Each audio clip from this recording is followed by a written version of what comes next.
Hello, and welcome to the Base on Balls podcast 2024 Week 18 edition. This is also the trade deadline special. I am your host, Connor, and I am joined today by the Norfolk Tides GM, Paul. Paul, welcome back. How's it going? Going well. I know I've been on a hiatus from this podcast due to life circumstances, but happy to be back. Happy to talk it up for this hour with my guy Connor. Glad to hear it. Look forward to chatting with you this next hour as well. I guess we can probably start with, I would say, the biggest matchup of the week. We were in week 18. So first, let's talk about the Rocky Mountain Vibes being the Hartford Yard Goats 813 to 785. What did you see in this matchup? Yeah, definitely a potential championship preview here. Although you could say that, I think, about certainly 4 teams, maybe 5 teams, whenever they play each other. Bry taking down John Height. Pretty even with the bats. But I think the arms obviously were the difference here, where Bry's team scored 329, John Height's team scored 292. Just briefly looking at it, once again, I think Bry has pretty good bullpen, at least 2 of those arms. Helsley and Suarez are really good. Kimbrel kind of has been up and down the last month, 2 months, 3 years. But I do like the pitching overall that Bry has, and he got another 1 or 2 at the deadline. So that rotation is just absolutely his strength. As for John Height,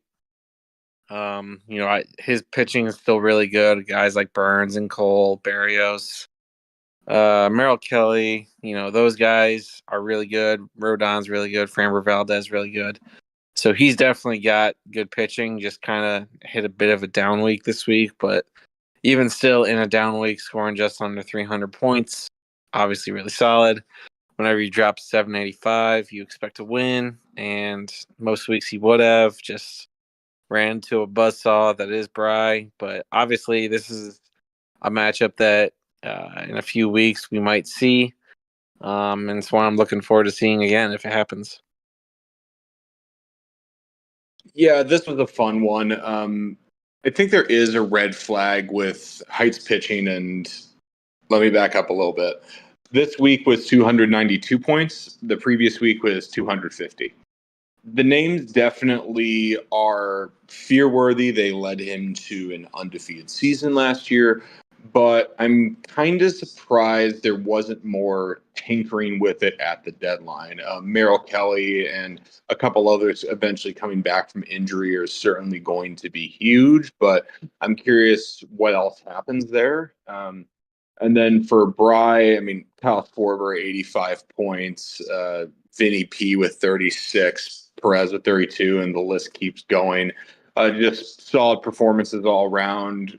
I lost a little bit of faith in the Vibes after your Crochet J-Rod deal and 1 or 2 other key injuries, but I definitely think this is a matchup that has playoff, or I should say championship aspirations.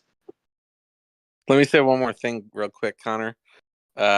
Looking at John Height's bullpen, besides, I guess, maybe Kyle Finnegan, Tanner Scott got traded to the Dodgers, or not the Padres. He got traded to the Padres. So he's not a closer anymore.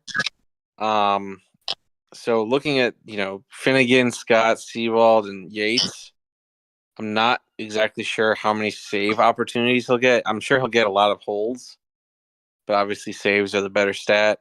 They hold more points. This week he had 0 saves and 0 saves even attempted, versus Bry had 4 saves.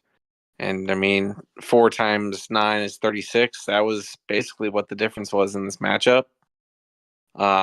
Just kind of, a little nugget, I think, to look at going forward. That is a really awesome point. I did not think about the Tanner Scott implications, but yeah, this is. Let's see if the Yard Goats bullpen rebounds. Speaking of rebounding, let's go to your matchup next. You had a very close one with Jab. What were your thoughts going through it? Yeah, I mean, 416 points for my bats, 729 total. Like, it's a really good week for me. I'm not going to hang my head too hard on it. Jab's obviously a really good team. He drops 464 with his bats. I thought it was funny all week he was saying to me, like, oh, slow your bats down. Oh, I need Paul's bats to slow down. Where while I was doing what I was doing, he literally was going as much, if not more, basically every day of the week. And I'm like, dude, your bats need to slow down. Um, but yeah, I mean, obviously 6 point difference with our arms, so I was pretty comfortable with what my arms were producing.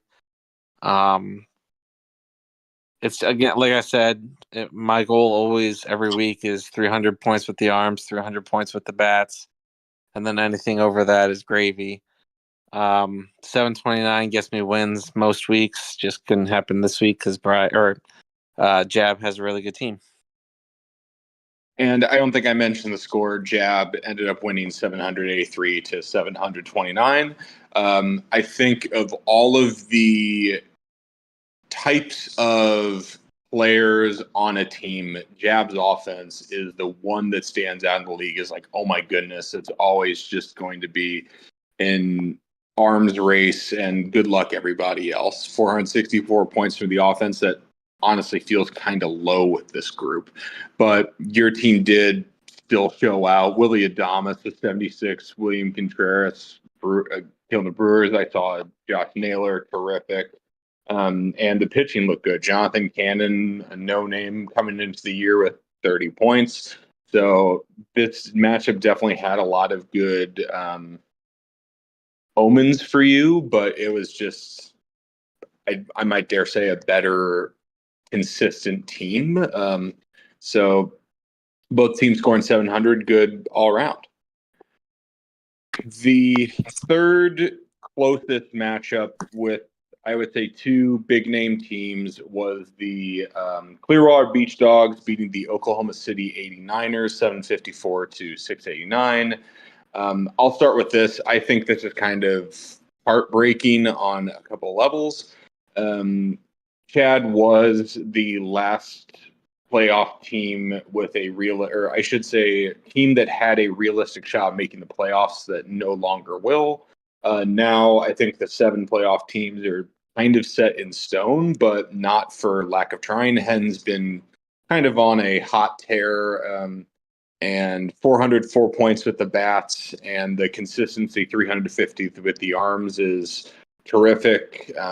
Looking more like the team we saw last year. And Chad definitely improved from last year, but under 300 points again with the pitching. Still need to probably tinker that in the offseason. What did you see in this matchup? Yeah, I mean, I had Hen. People forget this, but I had Hen as the number one team preseason, and I got laughed at for it. But he's very much showing me more correct than not correct. 404 points with his bats, 350 with his arms. Just very balanced, but also very high scoring.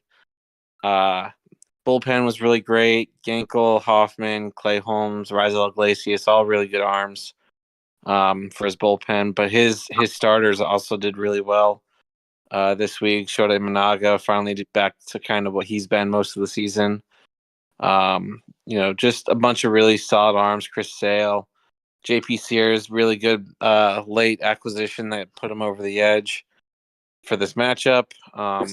So yeah, he's got good players. Obviously, a little bit of disappointment with Grayson Rodriguez, probably out for the rest of at least our regular season. Maybe not the Major League Baseball regular season, but still a tough blow there. But I think he'll be fine. He'll survive it. He's got good depth. As for Chad, it's a bit disappointing because I think 3 weeks ago we all probably agreed that he was in the driver's seat to take that 7 seed. And now he's essentially all but been eliminated from the playoffs. I think he's got to win out and Tita's got to lose out for him to have a chance.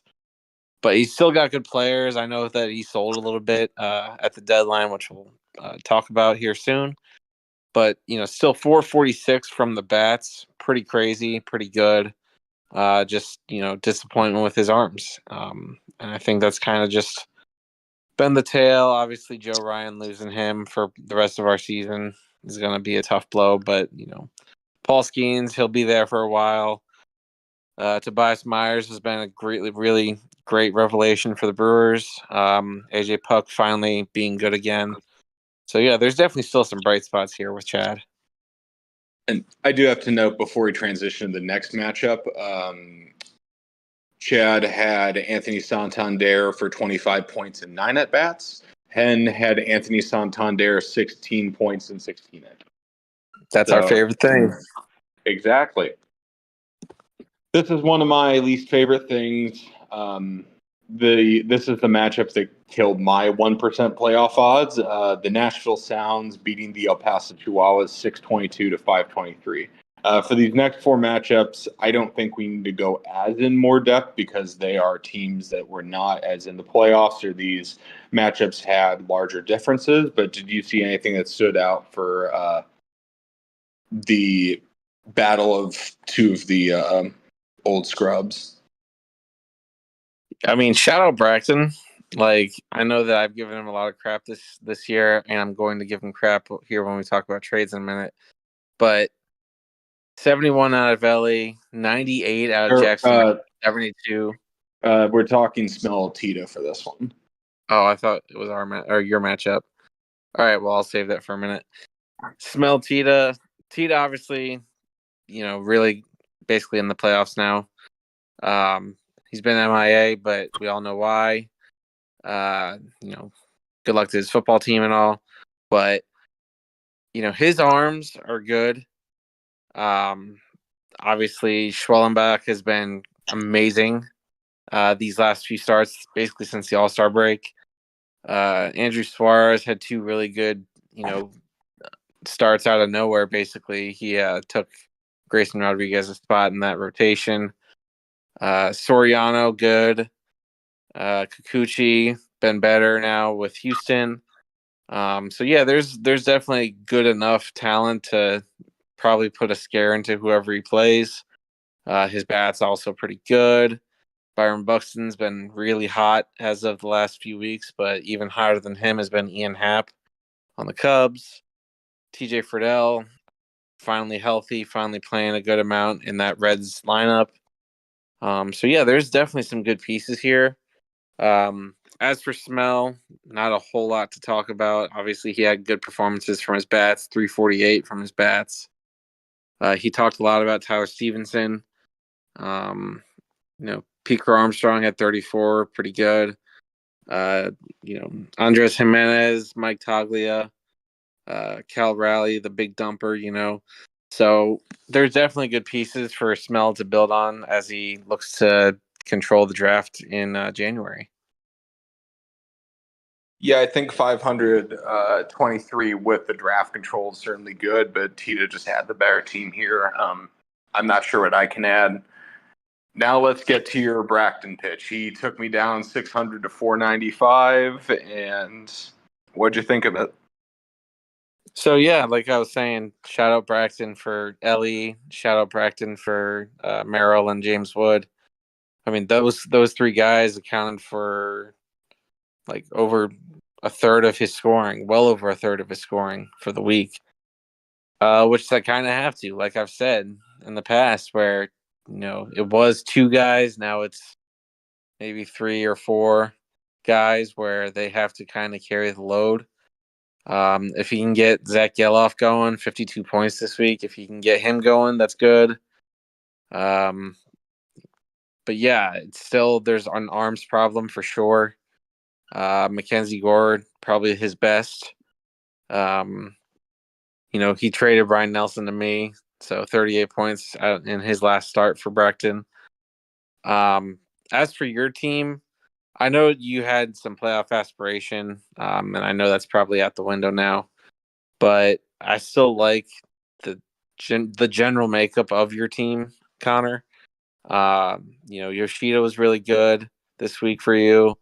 Randy Rosarena has been great ever since he got to Seattle. Mason Wynn's a good player. Joey Ortiz, obviously, I like a lot in Milwaukee. So there's definitely some good pieces for you heading into next year. Yeah, I mean, I think on both teams, the pitching was absolutely disgusting. 165 for me, 129 for Bracton. And, you're in a tough spot pitching wise when you have Cody Petit on the block for two worse. But in all seriousness, I do think Bracton has definitely diversified his team a decent amount. Certainly, the stud showed out. He and I traded Colton Cowser for Mason Wynn, so I like the fact that both of them played relatively well. Jackson Merrill with 98 is shaping out to be a stud. I heard on a podcast that he might be a top 40, 50 fantasy asset going forward. So seems like a nice pickup, and I hope Bracton well the rest of the way, but I'm very curious to see what he does in the offseason. The last two matchups are Cody thumping the Richmond Flying Squirrels 782 to 365, and Dave beating Homco 600 to 572. Were there any highlights from these two matchups that really stood out to you? So for Cody, obviously really good performance, 516 bat points, really solid. It's really, you look up and down this lineup and it's just stud after stud. Soto, Duran, Corbin Carroll, CJ Abrams, Austin Riley, Jazz Chisholm, Freddie Freeman, Adley. I mean, he's got really, really good players just up and down, and he's got good depth too. I mean, David Fry has been really good this year, and he's basically on his bench. As for his pitching, really good as also. Had to trade Duvall, but he has depth behind that with Evan Phillips, Emmanuel Clase, Mason Miller still killing it with Oakland, didn't get traded. Ben Joyce has been good. Wasn't so good this past week, but Cody's definitely the team here that I think we all have to look out for. I won't talk too much about Scott's team because there's not a whole lot to say there. It's no shade on Scott. We all know where that is. As for the other matchup with Dave and Homko, Jake Berger has been really good for Dave. Aside from that, not a whole lot has been great. Spencer Steer, obviously, really good. Jack Peterson, who I think I had him for a while off and on. He's been pretty good. Hunter Brown, actually, as the one I wanted to talk about, he's been absolutely insane basically since mid-June or so, when everyone was kind of out on him. Dave got in, and it's been paying off for him. For Homco, he made some moves at the deadline. I actually bought Brian Reynolds for me, which I'm guessing we'll talk about. But otherwise, Tyler Glasnow, who he bought off of Cody, was really good in his two starts this week. Sean Manaea had 2 starts this week. So yeah, there's good players there. Teoscar Hernandez had a crazy week. It's can he get off to a better start going into next year? And what does his offseason look like? I think he should maybe sell a little bit more than he has been because he hasn't basically sold at all. He's only bought. But at the same time, I understand it where it's like, well, if you sell and sell and sell, then you'll just be 2-18 until those guys either come up or get better or whatever it is. So I do believe in you have to have at least a few studs on your team, and then you can sell from there and try and build around it. And I think he's done a pretty good job of identifying those type of players between Glasnow, Reynolds, Hernandez, those type of players. So I'm not going to bag on him too much, but that's kind of just where I would think for Humko. Yeah, I have nothing to say on Cody Scott, but I do think that Hunter Brown and Tyler Glasnow are going to dictate a lot of where Dave and Homco end up. For rebuilders, Chad's not truly a rebuilder at this point, but not making the playoffs. Myself, Braxton to a lesser extent, the focus is on selling, and Dave and Humco more focused on buying at the deadline or in the weeks prior. So really curious to see how this plays out in 2025. That wraps up our matchups for week 18. And now on Sunday at 11 o'clock Central was the trade deadline. So we have I would say, stupendous 7 or Elite 8 trades to go through. First off was one that Paul and I did, 1-for-1. Connor got Heston Kjerstad, and you got Colby Thomas. What were your thoughts on this little guy? So people know I'm an Orioles fan. And people are like, oh, he gave up on Heston Kjerstad. Why did you do that? It's not necessarily that I'm giving up on Kjerstad. I still like Kjerstad a lot. I don't love how the Orioles have handled him this year. And I know that part of that, at least recently, is because he got hit in the head with a pitch. And he had concussion, and then he came back maybe too early from it, and now he's back on the IL with a concussion. So, I'm not at all out on Kjerstad. I do think he's a good player. I've been after Colby Thomas, and Connor can attest. I've been after Colby Thomas for basically a year now, almost a full calendar year.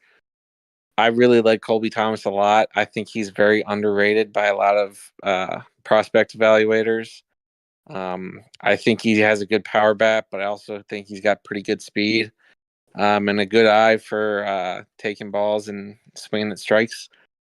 I think he's very good. I think it's a little bit crowded, and that's kind of funny to say, but in Oakland's outfield, and that's essentially the only thing keeping him down at this point. Because they have Brent Rooker, they have Lawrence Butler, they have all these guys in their outfield, but nobody in their infield, which I think is pretty funny. But talent is talent, and eventually talent shines through no matter what position. So I think as soon as maybe even early next year, I think he's up with Oakland, or if he might get traded, I think he's up in 2025. And I'm kind of counting on him to be maybe like a 4th outfielder for me. So yeah, I like his upside a lot. It's not that I don't like Kjerstad. I just I've been after Colby Thomas, and I said, screw it. I gotta get this guy before our deadline passes. Yeah, and I am a big fan of cashing out.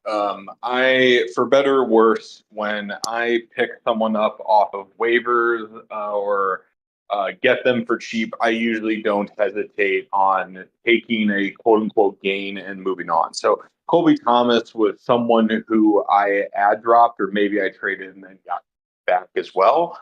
But Heston is one of those players that has been a big name spec for a year. I'm personally a big fan, and I do think, depending on how the Orioles outfield shapes up in the offseason, does Jimenez resign, or Mullins and Santan? They're still there. I just think he has immense talent, maybe as a 4th outfielder, or maybe being an elite power bat for years to come. So I do like Colby Thomas. I hope he kicks ass for you, but I was very happy to convert a former ad drop to a highly named prospect. Moving on, the trade that immediately happened after, some 3 hours later, Jab gets Sonny Gray and Chad gets Tobias Myers and Kodai Senga. This one shocked me. 2 arms for one, much less a 33-year-old, kind of a surprise.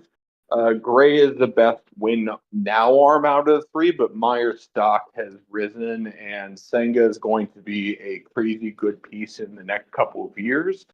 So I like this for Chad more, but I get where Jab is coming from. What do you think on it? So I kind of see it both ways too. Obviously, Jab wanted the win now pitcher. Kodai Senga, he has a shoulder problem. Shoulder problems with pitchers are always a little bit risky. So I get trying to get out from under him, but obviously when healthy, very talented, probably the most of the 3 most talented. But don't sleep on Tobias Myers either. I mean, I said it before when we were breaking down matchups. He's been a really good player this year for the Brewers. Kind of a nice revelation for them in a rotation that behind Freddie Peralta hasn't had a whole lot of success. Obviously, besides Myers and Colin Ray's been pretty good. But I kind of see it both ways where Chad, he's kind of selling a little bit, realizing once he lost to Tita that the inside track on the playoffs was no longer an inside track. So I definitely get, getting the future value. But I think it's a little bit buyer beware with Kodai Senga. And with Myers, I mean, he's been great this year, but sometimes more often than not, I would say, there's a lot of 1-year wonders in terms of pitching for sure.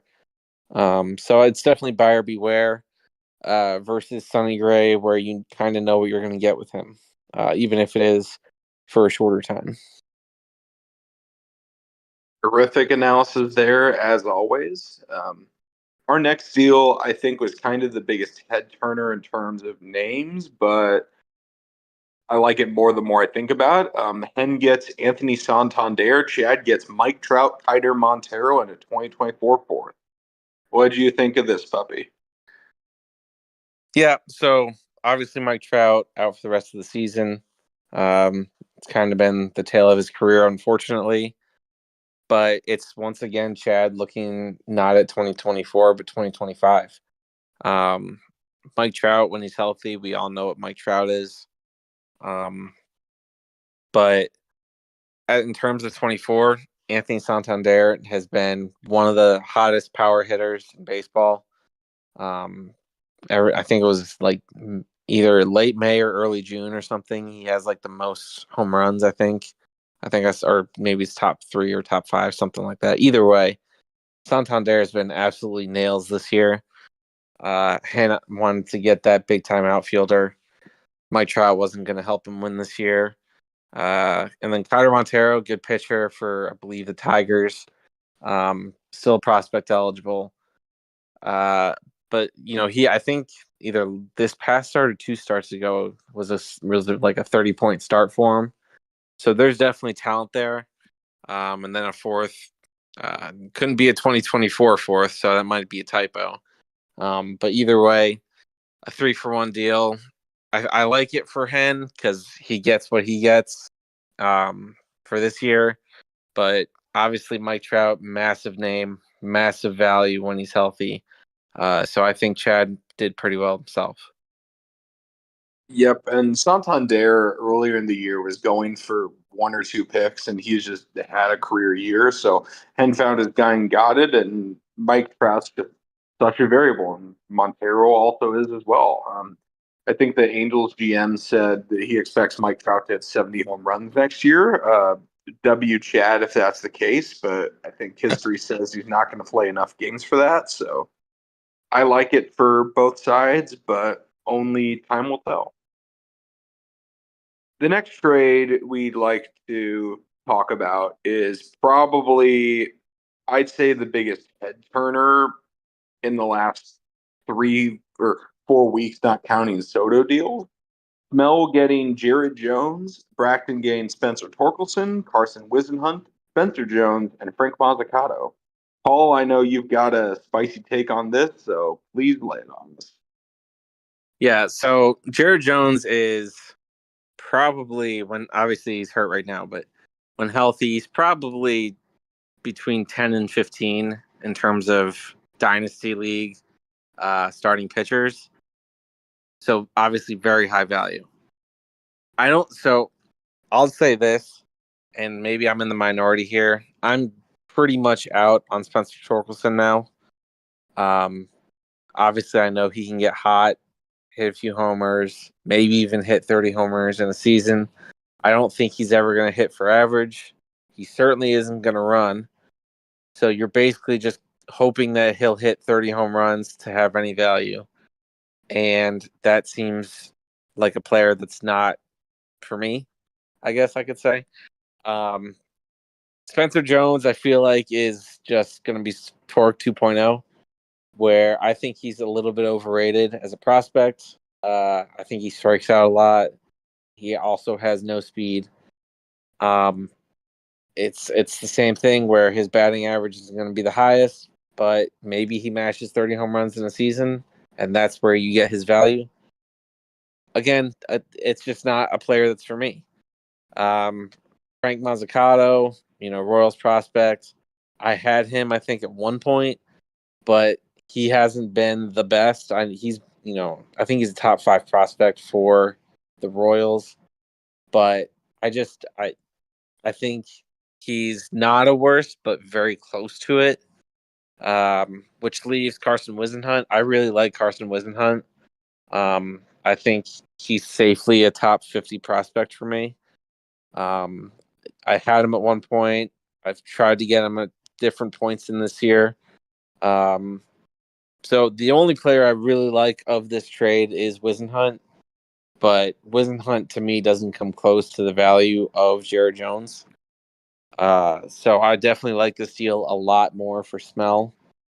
But I will say the only thing I will say for Bracton is he's in a position with his roster that he kind of needs to take some chances on some of these guys, just for the sake of his depth.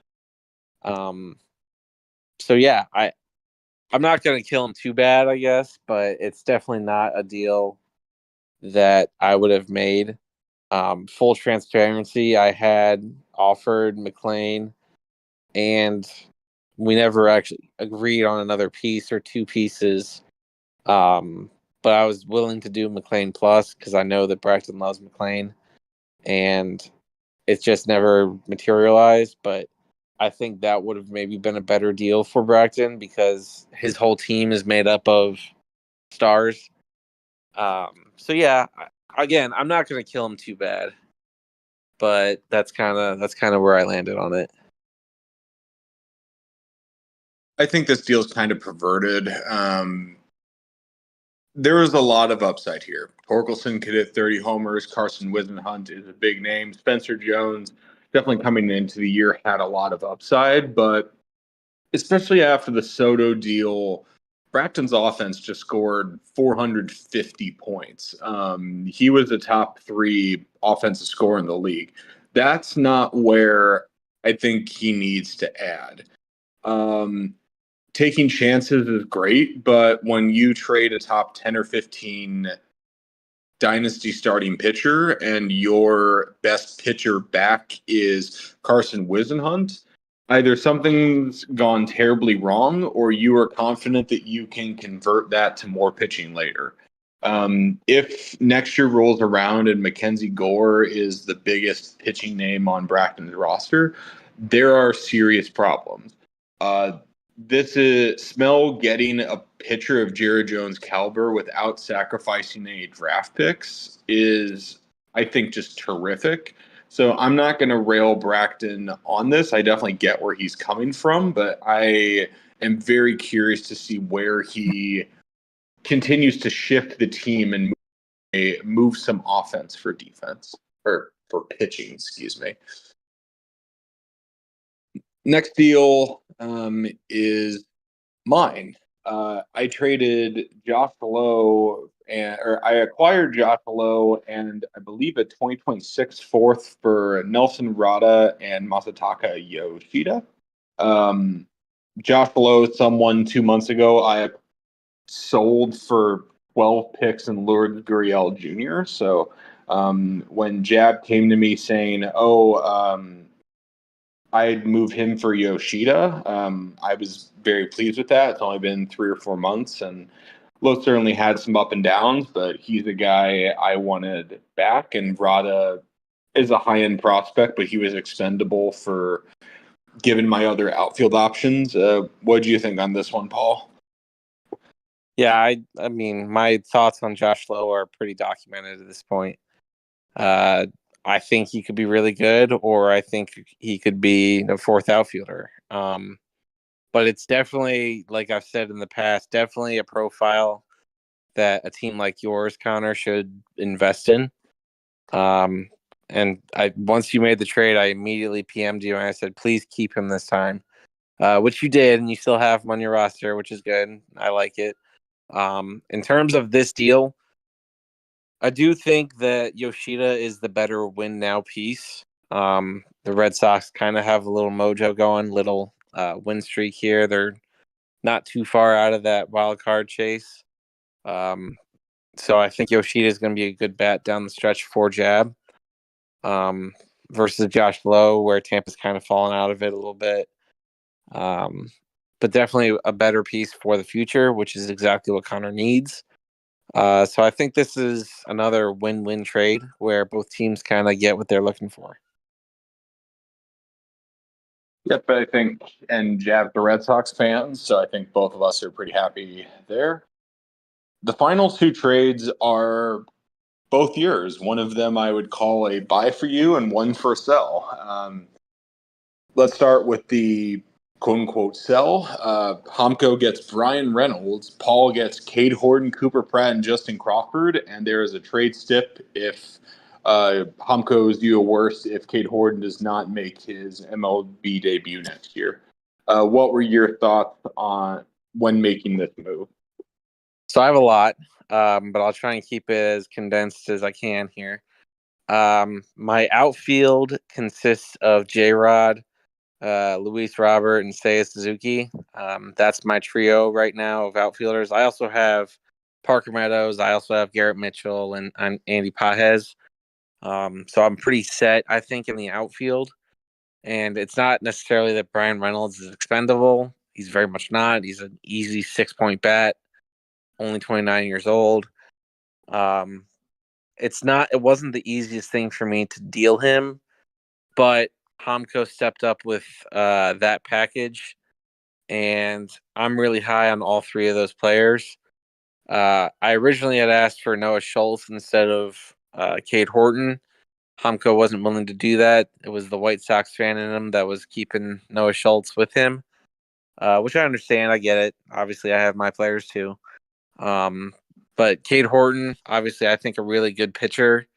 He's had some injury issues this year.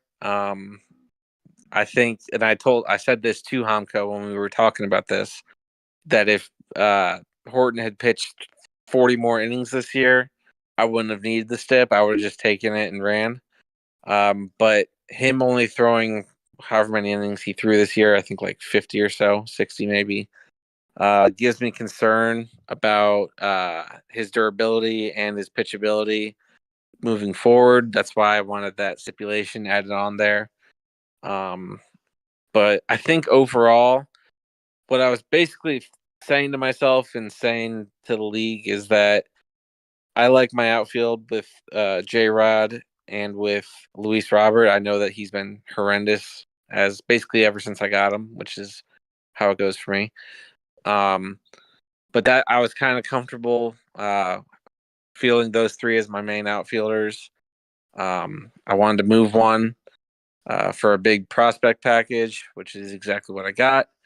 And like I said, I like all three of those guys a lot. Cooper Pratt I've owned this year before. I think his arrow's pointing straight up. And then Justin Crawford, son of Carl Crawford, really good genes, really good player for the Phillies, and then obviously Horton for the Cubs.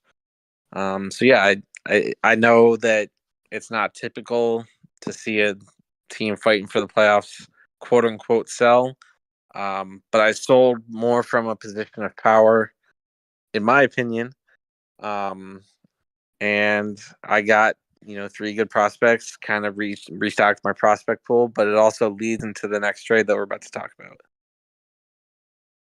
Yeah, I like this for both sides. I did make a late run at Reynolds, but I was not going to offer a pitcher of Cade Horton's caliber. And Cooper Pratt's really been rising up. So I do think that depending especially on how like Andy Paz and Garrett Mitchell do as your outfielder fours, what there was room to move them, and you definitely added on for years to come and had a nice influx of talent. And some of that talent was moved in the next deal. The final deal I think we are going to talk about. You got Gavin Stone for Quinn Matthews, Enrique Bradfield Jr., Dave's 25 third, and Smells 26 second. I like Gavin Stone. Quinn Matthews is a very nice pitching prospect for the Cardinals, who's a high riser, but Stone is doing some very solid things for a much needed Dodger staff. So I think this is kind of a win-win. What were your thoughts on it? What drove you to get the Stone man?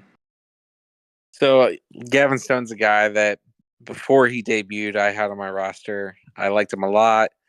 He'd made his debut very rocky last year. Traded him for probably lower than I should have to Dave. And pretty much ever since about April or May this year, I've wanted him back. Went to Dave a few times about him. Never had any traction. Then he gets traded to Chad. Went to Chad a few times. Never really had any traction. But then last night for the deadline, I just PM'd Chad and I was like, "Hey, it's deadline day. I want to make one more run at Gavin Stone." And I just threw literally the four assets that were in this trade.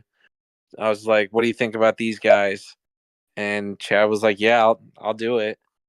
Which I mean, you always are like, "Well, he just took the first offer. Was it too much?" And it might be. I mean, Quinn Matthews, I really like Quinn Matthews. Like you said, high riser, been really good this year. Probably he's going to make his debut for the Cardinals within the next couple weeks. Really good player. Enrique Bradfield, really fast. Another Orioles prospect, and Chad said it. He's like, "Oh, you're giving me an Orioles guy. What's wrong with him?" I like Bradfield a lot. I said that to Chad. But again, it's I have Justin Crawford now, or at the time. I was like, I don't really need all these Orioles, A, and B, I have outfield prospects to deal from. I was like, I can switch him out if you don't think he's good with another prospect or another asset or whatever. But he said no, like he likes that package and he took it. So Gavin Stone, I like a lot. I think you said you like him a lot too. Just a guy that pounds the zone. He's not super flashy with anything. Doesn't throw 100 or anything crazy. Just a really solid pitcher, and I think one that'll fill in really nicely for me in the back half of my rotation going down the stretch here. So, I mean, it's a trade. Maybe I gave up on a guy like Quinn Matthews, but like I said before, Cade Horton, getting him in, I felt like I was able to move a guy like Quinn Matthews because I just got a Cade Horton. So it's one deal that definitely led into the next deal, and they were about 32 minutes apart. So yeah, that's kind of where my head was. And I do like Enrique Bradfield. Saw him at the College World Series 3-ish years ago and thought he was an awesome leadoff hitter for Vanderbilt. So look forward to his future. We have 10 more minutes with Paul. So I guess the next segment is this week's matchup. Admittedly, it's going to be tough the next couple weeks with no trades to talk about, but we still got some exciting matchups. Let's say the best one, in my opinion, is the Hot Rods facing the Sounds. What is your prediction for this one, PH? So I definitely think that Cody's going to win this. I like I said, I like Tita's team. I think we all missed him last night for the most part during the deadline deals, but I think maybe his best course of action was to do nothing. Just because he would have traded a guy like or Ian Happ, I'm sure, or a guy like Buxton, and those are guys that are going to help him a lot. I think down the stretch. With the Twins being right in the thick of the Central, the Cubs maybe trying to put a last ditch effort together to make a run for a wild card spot. I think those guys are really going to help Tita, but I do think that Cody's team is the best roster top to bottom in the league. and I think he'll show that this week. Yep, and as of Monday night, he just winning 55-32. But with the innings pitch being negligible, I do think that Cody is going to pull this out. Honestly, none of the other 6 matchups I think are particularly compelling. It's all a playoff team against a non-playoff team or 2 non-playoff teams against each other. Chad versus me, Hen versus Bracton, Jab versus Scott, Dave versus Height, you versus Homko, and Bry versus Smell. Are there any matchups or players in that group that you would like to highlight? So the one real quick that I'll talk about is Hen versus Bracton. The new look Larks, I think, will put a scare into Hen's team. It's also the battle of Seton Hall.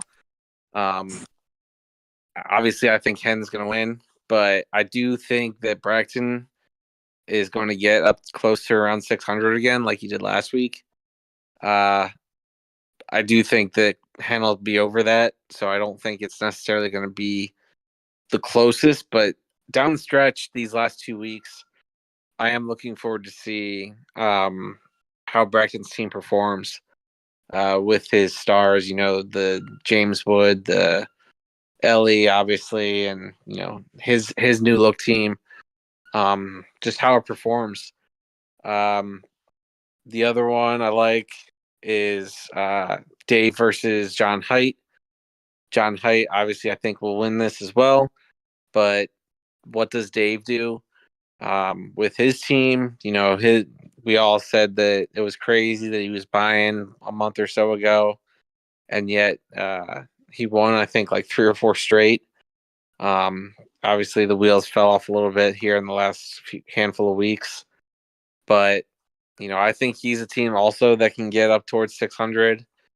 Again, I think John Height's team's closer to 700. But it's another one of those matchups that maybe come Thursday or Friday, it's a little bit like, a bit of a head turner. Like, wait a minute, Dave's only down 20, 30, 40 points. And then my matchup is the last one I'll talk about just because I think it's interesting. I traded Brian Reynolds to Homko. So now I get to immediately face Brian Reynolds. Not always the funnest thing, but I still think even without Taj Bradley shit in the bed this week, tonight, I should say, Luis Hill also against the White Sox, giving up 4 runs in 4 innings. Even with all that, I still think I have a pretty good shot to take Homko down. I mean, at least I better if my team's going to be worth anything in 2 weeks. This is definitely a matchup I should win. Yeah, Homko and Dave did each score 580 and 600. So part of me is hoping that they make it competitive, but I do think that Height and you are going to prevail. Bry is going to kill Smell. I do want to see how Bracton's pitching looks after the deadline. The offense I just witnessed firsthand looks terrific. And I think Chad's going to beat me, regrettably. He already had 2 solid starts. So we have covered last week's matchup, our final week of trades in 2024, and the week 19 previews with one day of hindsight, let's call it. Paul, any final thoughts on the state of the league, or the podium is yours? Yeah, it's, trade deadline comes and goes, and, people are going to be like, oh, that's, see you in the winter, or see you in spring. But, and, it's not as exciting as it was last year where 3 teams were fighting for that 7th seed. Coming down to that last week. It doesn't seem like that'll be the case this year, but there's still a lot of really good storylines to follow. A lot of action over these next 2 weeks, and then once the playoffs start, I feel like, maybe at least 5 or 6 of the teams that'll make it, I think all legitimately could win the title. which I don't think we could have said last year. I think it was basically John Height was the very, very heavy betting favorite. But I mean, I'm not entirely sure that there's an easy, oh, that team's going to win for sure. Obviously, there's the big four between Cody, Bry, John Height, and Jab. But Hen's team's really good. I like to think that my team's pretty good too. I mean, I threw up 729 this past week. Even Tita, if he gets hot at the right time, we saw a 7 seed take a 2 seed down last year. You never know what could happen. I mean, that happened. If he's the 7 seed, takes the 2 seed down, 2 wins away from the title. 2 hot weeks from his team, and I definitely think it'll be exciting. I'm very much looking forward to it, just to see how it all plays out. But it might be my last podcast for the year. I'm not sure yet. I was fortunate to be able to hop on tonight for this hour. But if I don't talk to you, Connor, or anybody in the league on this podcast, I just wanted to say I really appreciate everybody this year. It's been a great year. I love doing this. It's my favorite hobby that I have, basically the only hobby that I have. So yeah, I super appreciate you guys making it fun, because you guys that make it what it is. It's not me, it's not Cody, it's not Braxton. It's the 14 of us that are in here that make this league what it is. And yeah, I super appreciate you guys. Well, we appreciate you. We are beyond thrilled that you were able to join us for this podcast, and glad to hear that things are going well outside of the league. I think we will wrap it up there for Paul and myself. Thank you for listening to the Base on Balls podcast week 18, and have a great rest of the week.